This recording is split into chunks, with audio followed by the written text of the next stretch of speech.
అలాగే cardiovascular balance కూడా కొన్ని నెలల దాకా పట్టొచ్చు. అయితే ఇక్కడ ఒక ఫన్ ఫ్యాక్ట్ కూడా మీకు యాడ్ చేస్తానండి. అన్ని నెగిటివ్ పాయింట్స్ ఉన్నాయి కదండి, మరి స్పేస్ ట్రావెల్ లో పాజిటివ్ పాయింట్స్ ఏం లేవా అంటే, ఇప్పుడు హైట్ తక్కువ ఉన్న వాళ్ళు కనుక స్పేస్ లోకి వెళ్తే వాళ్ళు ఒక 2 inches పెరగడం అనేది జరుగుతుందండి. ఎందుకు జరుగుతుంది అంటే, మన స్పైన్ కి ఉన్న గ్యాప్ అనేది కొంచెం ఎలాంగేట్ అవుతుందండి. ఎప్పుడైతే మన ఎర్త్ మీద గ్రావిటేషనల్ ఫోర్స్ లో ఉంటామో, ఈ స్పైన్ కి గ్యాప్ అనేది కొంచెం కంప్రెస్ అయ్యి కొంచెం తక్కువ ఉంటుందండి. సో మనం స్పేస్ లోకి వెళ్ళంగానే ఒక 2 inches ఎక్కువ పెరుగుతారు. కంటిన్యూ చేద్దాం. మనతో పాటు సైంటిస్ట్ రఘునందన్ గారు. నమస్తే రఘునందన్ గారు. నమస్తే అండి. నమస్తే సార్. రఘునందన్ గారు, సో ఇప్పటి వరకు ఏంటంటే ఏదో పిల్లలు సినిమాల్లో చూసో లేదా చదువుకునో ఈ విధంగానే ఎక్స్పీరియన్స్ చేసేవారు. ఇప్పుడు సునీత విలియమ్స్ గారు పుణ్యవాణి లైవ్ ఎక్స్పీరియన్స్ కనిపించింది ప్రతి ఒక్కరికి కూడా. అంటే గతంలో 2006, 2012లో కూడా చాలా విజయవంతంగా అంతరిక్ష కేంద్రం నుంచి బయటకు కిందకు వచ్చారు. బట్ ఈసారి కేవలం 8 రోజుల కోసం వెళ్ళి ఇన్ని రోజులు ఉండిపోవడంతో అందరిలో కూడా క్యూరియాసిటీ పెరిగింది, తెలుసుకోవాలనే జిజ్ఞాస పెరిగింది. అసలు అంతకే మనం ఒక్కసారి చెప్పుకుంటే అసలు స్పేస్ ఎక్స్ అంటే ఏంటండి, అసలు ఏముంటుంది, ఎన్నాళ్ళు ఆవిడ ఏం చేస్తారనేది బాగా అందరినీ కూడా తొలిచేస్తున్న ప్రశ్నలు. ఒక్కసారి మీరు అంటే ఇప్పటివరకు ఇస్రో ప్రయోగించిన, నాసా ప్రయోగించిన ఏదో కొన్ని ఉపగ్రహాలు తీసుకెళ్ళి ఈ ప్రయోగం చేస్తారంటే మాలాంటి వాళ్ళు చెప్పడం, మీలాంటి వాళ్ళు దానికి సంబంధించి క్లారిటీ ఇవ్వటం ఇలా చేస్తూ వచ్చాం. అయినప్పుడు కొన్ని టెక్నికల్ వర్డ్స్ ఏంటంటే సామాన్యులకు అర్థం కావు. కానీ సునీత విలియమ్స్ గారు ఇన్ని రోజులు అక్కడ ఉండిపోవడంతో అసలు స్పేస్ ఎక్స్ అంటే ఏంటి, ఏముంటుంది అక్కడ, తినడానికి ఏముంటుంది, వాళ్ళు ఎలా బ్రతుకుతారు, ఎలా ఉన్నారు ఎన్నాళ్ళు, ఇలాంటివి చాలా తొలిచేస్తూ ఉన్నాయి. అసలు దాని గురించి కొంచెం క్లారిటీగా చెప్పండి.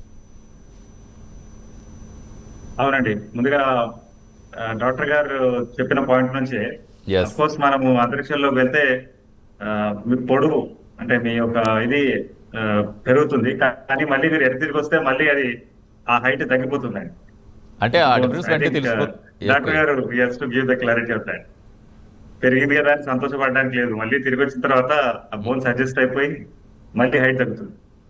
మళ్ళీ 1-2 years లో నార్మల్ హైట్ కి వచ్చేస్తారు. అవునా? మళ్ళీ నార్మల్ అయిపోతుంది.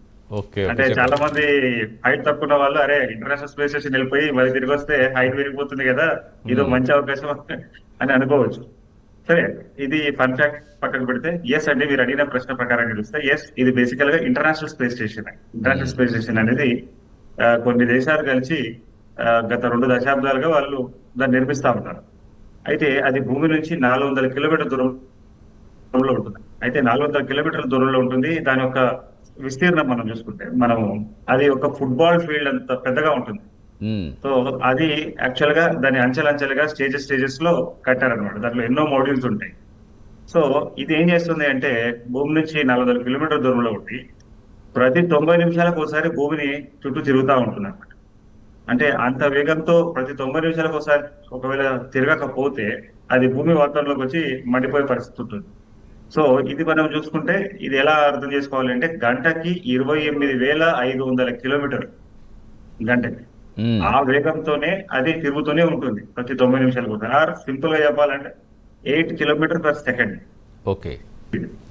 సో అంత స్పీడ్ గా తిరుగుతున్న ఆ ఒక ఇంటర్నేషనల్ స్పేస్ స్టేషన్ లో గత దశాబ్దాలుగా ఎన్నో రీసెర్చ్లు జరుగుతా ఉన్నాయండి. అండ్ మనకు తెలుసో తెలియక అవి మన దైనందిన జీవితాలు కూడా వాడుతా ఉన్నాం. సుమారుగా ఒక 2000 పైగా అసలు ఆ సబ్జెక్ట్ మనం డిస్కస్ చేసుకుంటే టైం సరిపోదు, అందులో మనకి ఏ రకంగా ఉపయోగపడింది అనేది. రైట్, ఇప్పుడు సునీత విలియమ్స్ గారికి వచ్చినట్లయితే ఏం జరిగిందంటే అమెరికాలో ఏం చేశారు, స్పేస్ షటిల్ అనే ప్రోగ్రామ్, అంటే అప్పట్లో అది ప్లేన్ మాదిరిగా ఉండేది, అది 2011లో దాన్ని నిలిపివేశారు, రిటైర్ చేశారు. సో 2011 నుంచి 2020 వరకు అమెరికా తన వ్యోమగాముల్ని అంతరిక్షంలో పంపాలంటే రష్యా సహాయం తీసుకోవాల్సింది, లేదా ఇతరుల మీద ఆధారపడాల్సిన పరిస్థితి అన్నమాట. అయితే వాళ్ళు ఏం చేశారు, 11 నుంచి 20 వరకు ఎలాన్ మస్క్ లాంటి స్పేస్ ఎక్స్ కంపెనీస్, ఆయన పెట్టిన కంపెనీస్ వారు ఎంకరేజ్ చేశారు. చేయడం వల్ల ఏమైందంటే ఎలాన్ మస్క్ అయితే సక్సెస్ఫుల్ గా ఒక క్రూ డ్రాగన్, అంటే మనుషులు తీసుకెళ్ళడానికి చాలా తక్కువ ఖర్చుతో చాలా ఎక్కువ సక్సెస్ రేట్ తో ఉన్న ఒక వెహికల్ ఆయన తయారు చేసుకోగలిగినాడు. అది 2020 నుంచి అందుబాటులోకి వచ్చింది. కానీ అదే సమయంలో బోయింగ్ కంపెనీ, మనం ఎప్పుడైనా విదేశాలకు వెళ్తే మనం ఏరోప్లేన్ లో వెళ్తాం, కానీ ఈ మధ్యకాలంలో బోయింగ్ కంపెనీలో కొన్ని చాలా ఇష్యూస్ వస్తున్నాయి వాళ్ళ ప్లేన్స్ లో. సరే, అట్లాంటి బోయింగ్ కంపెనీ కూడా ఇందులో ఒక అడుగేసి వాళ్ళు కూడా ఒక వ్యోమగాములను తీసుకెళ్ళడానికి ఒక వ్యోమనౌకను తయారు చేశారు.